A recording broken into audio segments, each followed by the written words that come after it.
Olá, eu sou a Bel Pesce, eu sou empreendedora e escritora e hoje eu estou aqui para compartilhar um texto que não é meu, mas que me tocou muito, muito.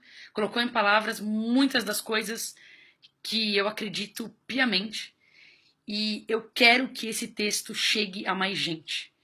Então, para aqueles que preferem vídeos ou áudios, eu tomei um tempo para ler o que está escrito nesse artigo, porque eu quero que chegue a mais gente, tá bem? Eu acho que as ideias são muito importantes. É um texto de um gringo, Mark Manson, que fez uma carta aberta ao Brasil. E eu acho que as ideias que estão aqui são muito importantes. Então, para o que você estiver fazendo. Escuta as ideias. Escuta com carinho. Sério, escuta com muito carinho. Vamos lá. Querido Brasil, o carnaval acabou. O ano novo finalmente vai começar. E eu estou te deixando para voltar para o meu país. Assim como vários outros gringos, eu também vim para cá pela primeira vez em busca de festas, lindas praias e garotas. O que eu não poderia imaginar é que eu passaria a maior parte dos últimos 4 anos dentro das suas fronteiras.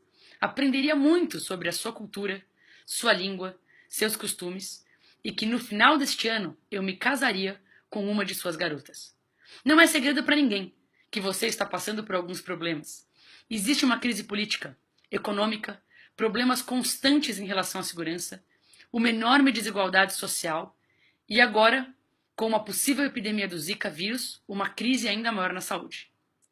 Durante esse tempo em que estive aqui, eu conheci muitos brasileiros que me perguntavam por quê?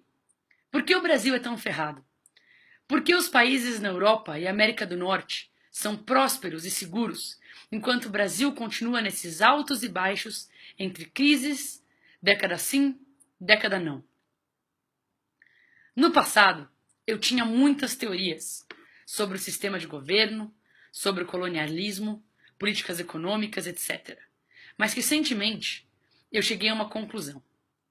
Muita gente provavelmente vai achar essa minha conclusão meio ofensiva, mas depois de trocar várias ideias com alguns dos meus amigos, eles me encorajaram a dividir o que eu acho com todos os outros brasileiros.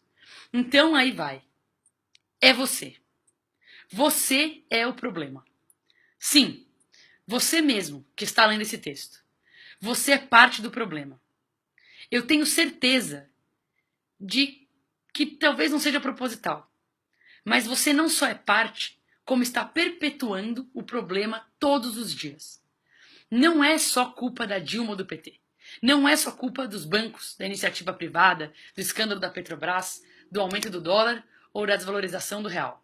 O problema é a cultura.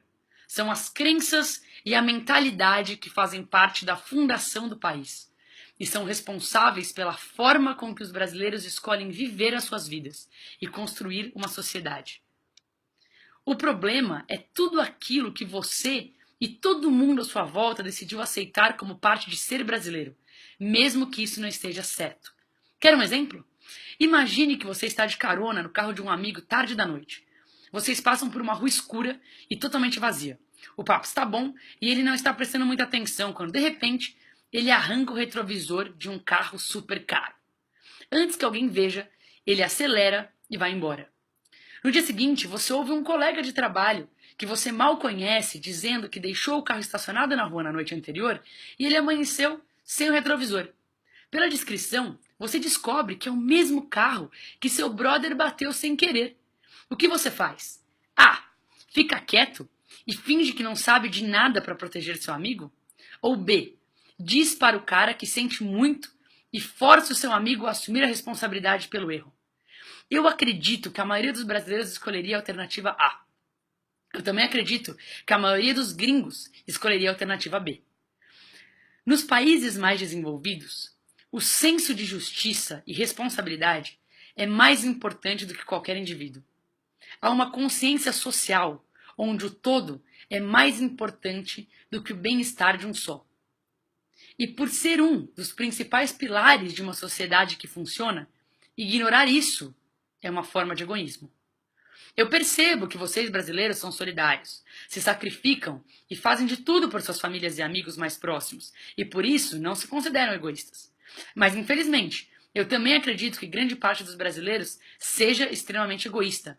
já que priorizar a família e os amigos mais próximos em detrimento de outros membros da sociedade é uma forma de egoísmo. Sabe todos aqueles políticos, empresários, policiais, sindicalistas corruptos? Você já parou para pensar por que eles são corruptos?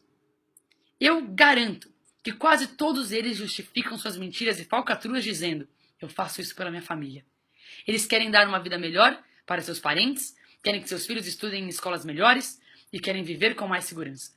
É curioso ver que quando um brasileiro prejudica outro cidadão para beneficiar suas famílias, ele se acha altruísta. Ele não percebe que altruísmo é abrir mão dos próprios interesses para beneficiar um estranho se for para o bem da sociedade como um todo. Além disso, seu povo também é muito vaidoso, Brasil.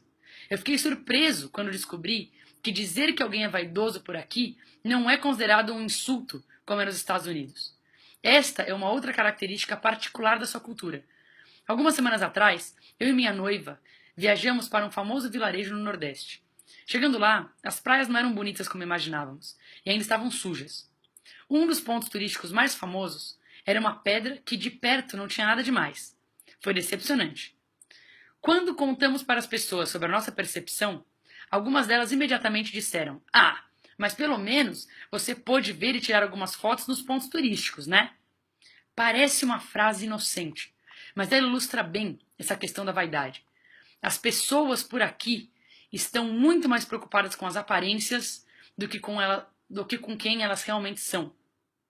É claro que aqui não é o único lugar no mundo onde isso acontece, mas é muito mais comum do que em qualquer outro país que eu já estive. Isso explica porque os brasileiros ricos não se importam em pagar 3 vezes mais por uma roupa de grife ou uma joia do que deveriam. Ou contratam empregadas e babás para fazerem um trabalho que poderia ser feito por eles. É uma forma de se sentirem especiais e parecerem mais ricos. Também é por isso que brasileiros pagam tudo parcelado.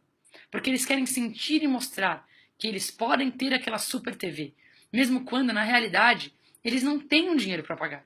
No fim das contas, esse é o motivo pelo qual um brasileiro que nasceu pobre e sem oportunidades está disposto a matar por causa de uma motocicleta ou sequestrar alguém por algumas centenas de reais.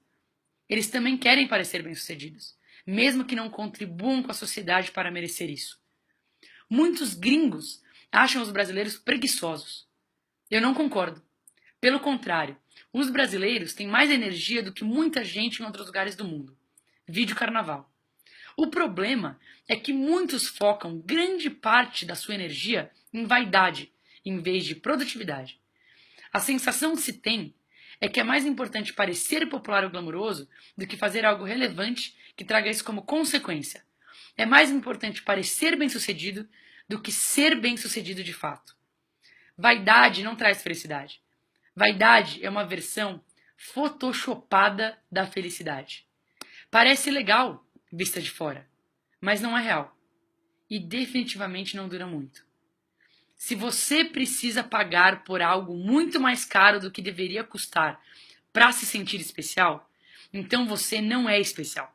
Se você precisa da aprovação de outras pessoas para se sentir importante, então você não é importante. Se você precisa mentir, puxar o tapete ou trair alguém para se sentir bem-sucedido, então você não é bem-sucedido.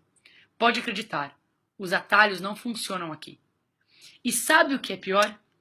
Essa vaidade faz com que seu povo evite bater de frente com os outros. Todo mundo quer ser legal, com todo mundo, e acaba ou ferrando o outro pelas costas ou indiretamente, só para não gerar confronto. Por aqui, se alguém está 1 hora atrasado, todo mundo fica esperando essa pessoa chegar para sair. Se alguém decidir ir embora e não esperar, é visto como cuzão. Se alguém na família é irresponsável e fica cheio de dívidas, é meio que esperado que outros membros da família com mais dinheiro ajudem a pessoa a se recuperar. Se alguém num grupo de amigos não quer fazer uma coisa específica, é esperado que todo mundo mude os planos para não deixar esse amigo chateado. Se em uma viagem em grupo alguém decide fazer algo sozinho, é considerado egoísta. É sempre mais fácil não confrontar e ser boa praça. Só que onde não existe confronto, não existe progresso. Como um gringo que geralmente não liga a mínima sobre o que as pessoas pensam de mim, eu acho muito difícil não enxergar tudo isso como uma forma de desrespeito e autossabotagem. Em diversas circunstâncias, eu acabo assistindo os brasileiros recompensarem as vítimas e punirem aqueles que são independentes e bem resolvidos. Por um lado, quando você recompensa uma pessoa que falhou ou que está fazendo algo errado, você está dando a ela um incentivo para nunca precisar melhorar. Na verdade, você faz com que ela fique sempre contando com a boa vontade de alguém em vez de ensiná-la a ser responsável. Por outro lado, quando você pune alguém por ser bem resolvido, você desencoraja pessoas talentosas que poderiam criar o progresso e a inovação que esse país tanto precisa. Você impede que o país saia dessa merda que está e cria ainda mais espaço para líderes medíocres e manipuladores se prolongarem no poder. E assim, você cria uma sociedade que acredita que o único jeito de se dar bem é traindo, mentindo, sendo corrupto ou, nos piores casos, tirando a vida do outro. Às vezes, a melhor coisa que você pode fazer por um amigo que está sempre atrasado é ir embora sem ele. Isso vai fazer com que ele aprenda a gerenciar o próprio tempo e respeitar o tempo dos outros. Outras vezes, a melhor coisa que você pode fazer com alguém que gastou mais do que devia e se enfiou em dívidas é deixar que ele fique desesperado por um tempo. Esse é o único jeito que fará com que ele aprenda a ser mais responsável com o dinheiro no futuro. Eu não quero parecer o gringo que sabe de tudo, até porque eu não sei. E Deus bem sabe o quanto o meu país também está na merda. Eu já escrevi aqui sobre o que eu acho dos Estados Unidos. Só que em breve, Brasil, você será parte da minha vida para sempre. Você será parte da minha família. Você será meu amigo. Você será metade do meu filho quando eu tiver um. E é por isso que eu sinto que preciso dividir isso com você de forma aberta, honesta, com um amor que só um amigo pode falar francamente com outro, mesmo quando sabemos que o que temos a dizer vai doer. E também porque eu tenho uma má notícia: não vai melhorar tão cedo. Talvez você já saiba disso, mas se não sabe, eu vou ser aquele que vai te dizer: as coisas não vão melhorar nessa década. O seu governo não vai conseguir pagar todas as dívidas que ele fez, a não ser que mude toda a sua Constituição. Os grandes negócios do país pegaram dinheiro demais emprestado quando o dólar estava baixo, lá em 2008 e 2010. E agora não vão conseguir pagar, já que as dívidas dobraram de tamanho. Muitos vão falir por causa disso nos próximos anos. Isso vai piorar a crise. O preço das commodities estão extremamente baixos e não apresentam nenhum sinal de aumento no futuro próximo. Isso significa menos dinheiro entrando no país. Sua população não é do tipo que poupa, e sim que se endivida. As taxas de desemprego estão aumentando, assim como os impostos, que estrangulam a produtividade da classe trabalhadora. Você está ferrado. Você pode tirar Dilma de lá, ou todo o PT. Pode e deveria refazer a Constituição, mas não vai adiantar. Os erros já foram cometidos anos atrás, e agora você vai ter que viver com isso por um tempo. Se prepare para no mínimo 5, 10 anos de oportunidades perdidas. Se você é um jovem brasileiro, muito do que você cresceu esperando que fosse conquistar não vai mais estar disponível. Se você é um adulto, nos seus 30 ou 40, os melhores anos da economia já fazem parte do seu passado. Se você tem mais de 50, bem, você já viu esse filme antes, não viu? É a mesma velha história, só muda a década. A democracia não resolveu o problema. Uma moeda forte não resolveu o problema. Tirar milhares de pessoas da pobreza não resolveu o problema. O problema persiste. E persiste porque está na mentalidade das pessoas. O jeitinho brasileiro precisa morrer. Essa vaidade, essa maneira de dizer que o Brasil sempre foi assim e não tem mais jeito, também precisa morrer. E a única forma de acabar com tudo isso é se cada brasileiro decidir matar isso dentro de si mesmo. Ao contrário de outras revoluções externas que fazem parte da sua história, essa revolução precisa ser interna. Ela precisa ser resultado de uma vontade que invade o seu coração e a sua alma. Você precisa escolher ver as coisas de um jeito novo. Você precisa definir novos padrões e expectativas para você e para os outros. Você precisa exigir que seu tempo seja respeitado. Você deve esperar das pessoas que te cercam que elas sejam responsabilizadas pelas suas ações. Você precisa priorizar uma sociedade forte e segura, acima de todo e qualquer interesse pessoal ou da sua família e amigos. Você precisa deixar que cada um lide com seus próprios problemas. Assim como você não deve esperar que ninguém seja obrigado a lidar com os seus. Essas são escolhas que precisam ser feitas diariamente, até que essa revolução interna aconteça. Eu temo que seu destino seja repetir os mesmos erros por muitas outras gerações que estão por vir. Você tem uma alegria que é rara e especial, Brasil.